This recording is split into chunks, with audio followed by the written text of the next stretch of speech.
Hi all, welcome to Smart Learn. So today we are going to study about the accrual concept. Okay, so this is a very important concept because based on this concept we are recording transactions in the financial statements. Okay, so we need to have a very clear knowledge about this concept, and in this video we are going to study what is accrual concept and the logic behind it also. Okay. So, accrual concept means that whatever that has happened in the business, okay, just record that. Whatever that has happened in the business, we'll just record that. We will not see the cash flows behind that, okay. We will not take into consideration whether the cash is paid or received, okay. So, we does not see the cash flows behind that, and we just see whether the transaction has happened or not, okay, not the cash flow, okay. And this is reflected in the financial statements. We will not take into consideration whether cash is paid or received. So we recognize things immediately when they occur. So in this definition, we can see accrual concept implies or means that revenue is recognized in the period in which it is earned. Okay, that is very important. Revenue is recognized when it is earned. Okay, so we are not taking into consideration whether cash is received. Okay, we recognize that immediately when it is earned. Okay, this is very important, this word. Revenue is recognized immediately when it is earned, irrespective of the fact that it is received or not. Okay, so that cash flow behind that transaction is not considered. Whether cash has received or not, it is not considered. Okay, in the same way, expenses are recorded when they are incurred. Okay, this is very important. When they are incurred, expenses are recorded when they are incurred. Like we will not take into consideration whether we have paid that in cash. Okay, so the transactions that is recorded immediately when they occur, or as in when they occur. Okay, we will not take into consideration whether the cash is paid or cash is received. Okay, we recognize things as in when they occur. So this is very important. Revenue is recognized when they are earned, and cost or expense is recognized when they are incurred. Okay, we will see this with an example, and not when the money is received or paid. Okay, not when the money is received or paid. For example, we'll take rent. Okay, so we have to pay rent for the benefit that we have availed. Like we had used that building area for 1 month, and at the end of that month we have to pay rent. Okay, so we are in short of money and we are not able to pay rent because we don't have money. But what happened? We are not paying that rent. Okay, we are not paying that in cash because we don't have money. But even though we are not paying that cash, we are not paying that money, at the end of that month, what happens? We record that transaction in the financial statements. Okay, we record that transaction in the financial statements, not like we have paid the cash, but we have recognized, or we recognize that expense. Okay, so what happens? How that entry will come, like rent account. Rent is an expense. Okay, rent expense, what we'll see, we have already seen that, we have already studied that. Rent is an expense. Okay, so expense, it have debit balance, and when the expense increases we have to debit it. Okay, so rent account debtor to, have you paid the rent in cash? No, but we have to pay. There occurs a liability. Okay, there occurs an obligation. Okay, liability. So we'll say like that liability, we'll say, we'll write that entry as rent account debtor to landlord. Okay, landlord is a liability because we have to pay that person. Okay, even though we haven't paid that during this month or at the end of this month, anyway we have to pay it. It is a liability, it is an obligation, right? So even though the cash is not paid or received, we will not take that into consideration. We will recognize that transaction immediately when it occurs. Okay. So we'll study it with much more easier explanation and easier example. Okay. Now see this example. This is you. Okay. So you sold goods of rupees 30,000 to Mr. X. Okay. You sold goods of rupees 30,000 to Mr. X. And Mr. X paid you 20,000 rupees. Okay, Mr. X paid you 20,000 rupees in cash, and he told like, I will pay the balance amount later. Okay, balance amount means 10,000 rupees. Okay, he said that I will pay it later. Now I don't have money, so he paid just 20,000 rupees. Okay, so in this transaction, when you analyze this transaction, you can say like, what does this whole thing means? It means sales, right? That is, we are selling goods we sold goods to Mr. X. So there occurs a sales. Okay, sales is a revenue, right? Sales is a revenue.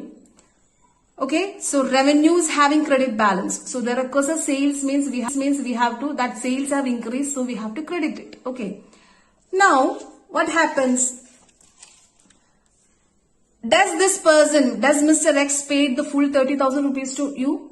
No, he only paid 20,000 rupees and balance 10,000 rupees. He said he'll pay it later, right? So how much you received as cash? You received 20,000 rupees as cash, right?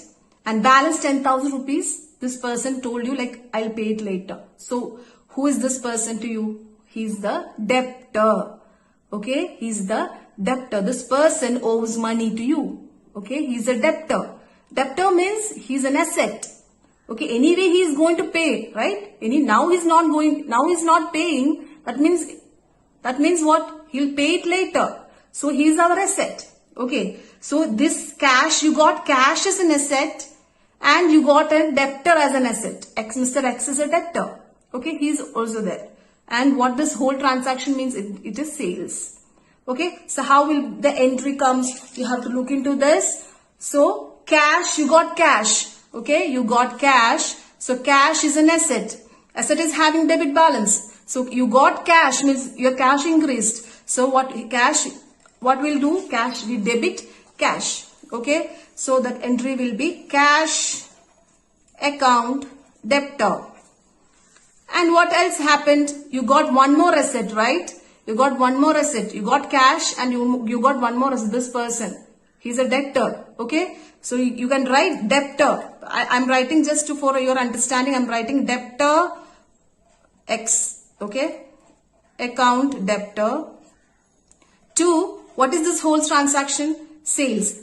Why I'm writing crediting sales? Because sales is a revenue and it is having credit balance, and to increase sales, to increase that revenue, will credit it. Okay, I have explained this in detail in my previous videos, so please go and watch that. Okay, so everything is clearly explained in that video.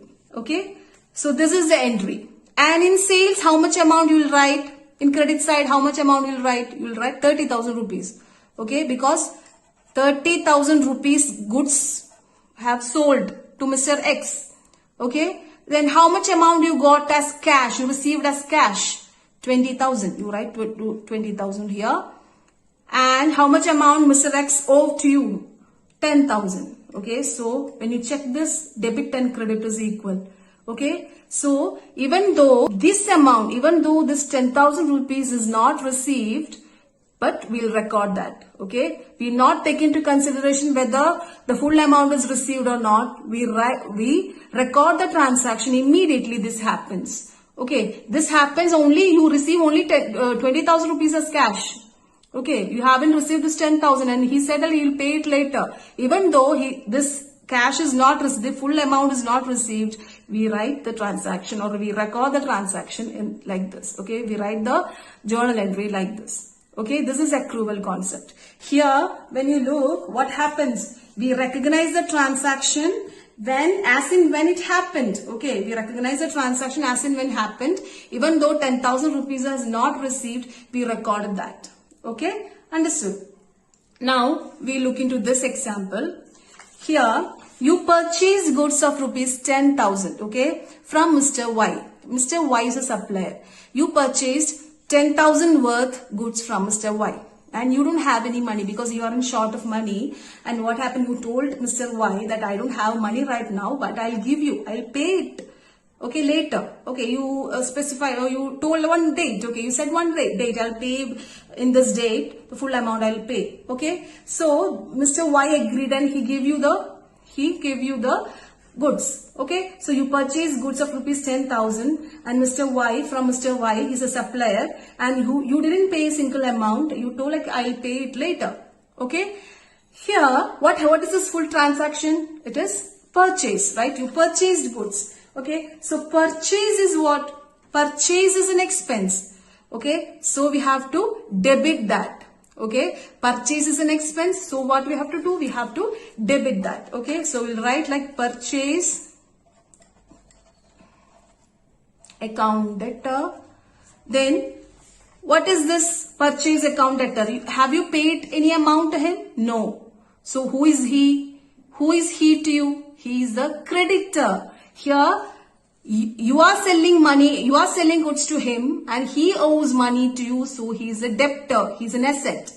Here, you have to pay him. Okay, there is an obligation, there is a liability for you. Okay, so liability. So he is a creditor. Creditor is a liability. Anyway, you are not paying right now. That means it doesn't mean like you don't want to pay.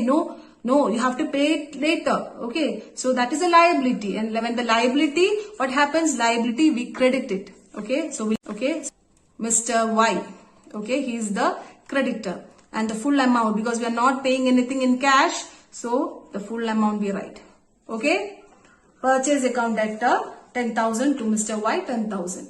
Here, any cash transactions or any cash flow is there? No, there is no cash. We haven't paid a single penny here. But even though we haven't paid any money here, we recorded that transaction. This is known as accrual concept. That is, we recorded as in when that transaction occurred. Okay, even though there is no cash flows behind that transaction. Okay, we not consider whether the cash is paid or cash is received. We record that transaction immediately when that occurs. Okay.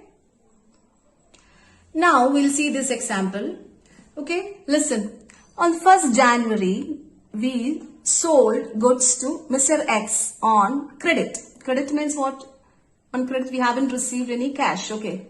On credit, worth rupees 20,000. Okay. 20,000 rupees worth goods are sold to Mr. X on credit.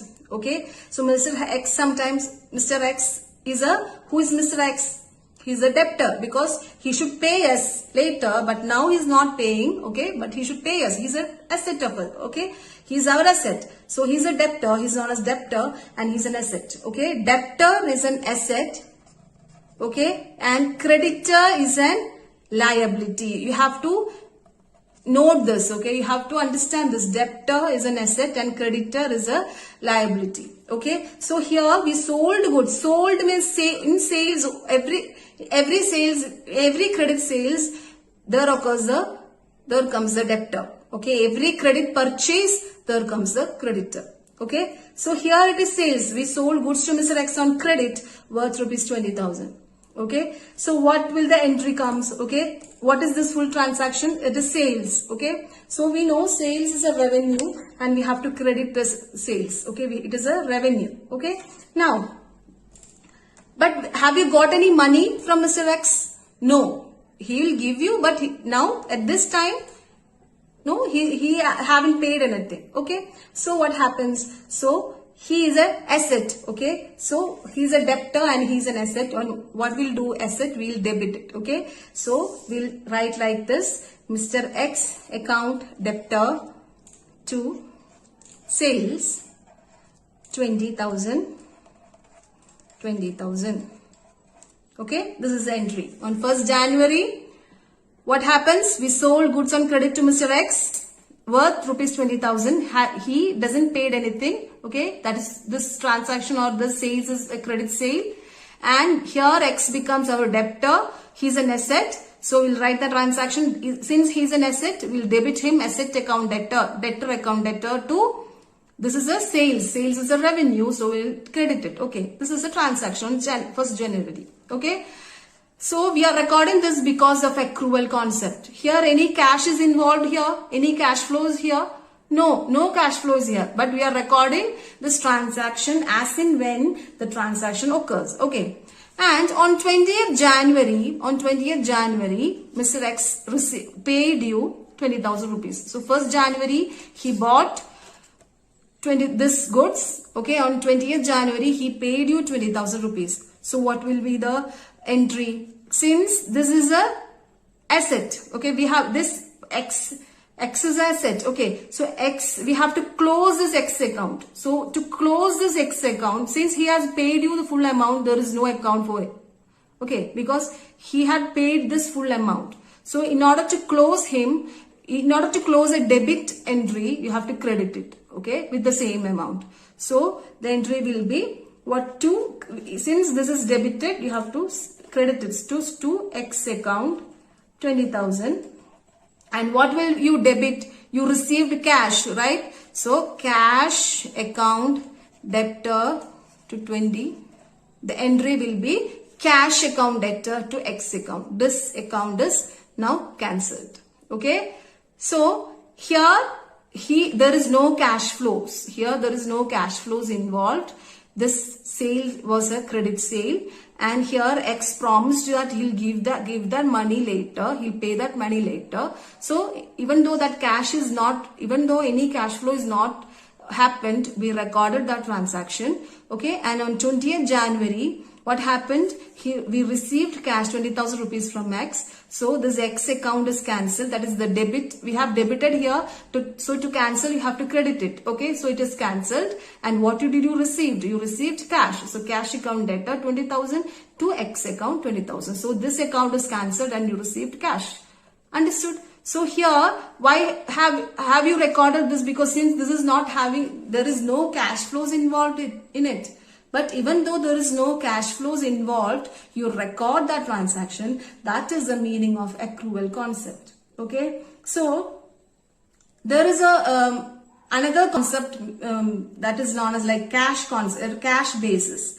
Okay. This is accrual basis, and there is another like cash basis. So here only we see the cash flows. Okay. Here only we see the cash flows. For example, here this in cash basis, this transaction will not be recorded. Only the cash flow only will be recorded. Okay, we only see the cash flow. We will not see how the transaction happened. Okay, so here what happens? We will not record this transaction. We will not record this journal entry. Okay, so this cash basis, it does not show the true and fair position of the company. Okay, so normally all the business organizations, they follow accrual concept. Okay, very small organizations, very small firms only follow the cash basis accounting. Okay, others, every business organizations, they follow accrual basis, since it shows the true and correct position of the business. Okay, so accrual basis, what does accrual basis means? Accrual basis, we record transactions as in when that transaction occurs. There is no connection with cash inflows or outflows. Okay, whether we paid the cash or received the cash doesn't have any connection with the recording of the transaction. We record that, we record revenue when they are earned. Okay, even though it is not received in cash, but we record that. We record expense when they are incurred, even though we have not paid any cash, but we record that. Okay, we already discussed about the outstanding rent, the rent liability. Okay, now not when the money is received or paid. There is no connection with the money or the cash flows. Okay, so this is what accrual basis means. So every organizations follow this accrual concept, and cash basis, it will not follow the cash basis because it does not show the correct, true and fair financial position of the company. So normally all the business organizations follow this. Okay, so I hope you understand this and everything is understood. Okay, so thank you so much. And if you like this video, please like, share, subscribe, and comments. Okay, and give your suggestions in the comment box. Okay, thank you so much.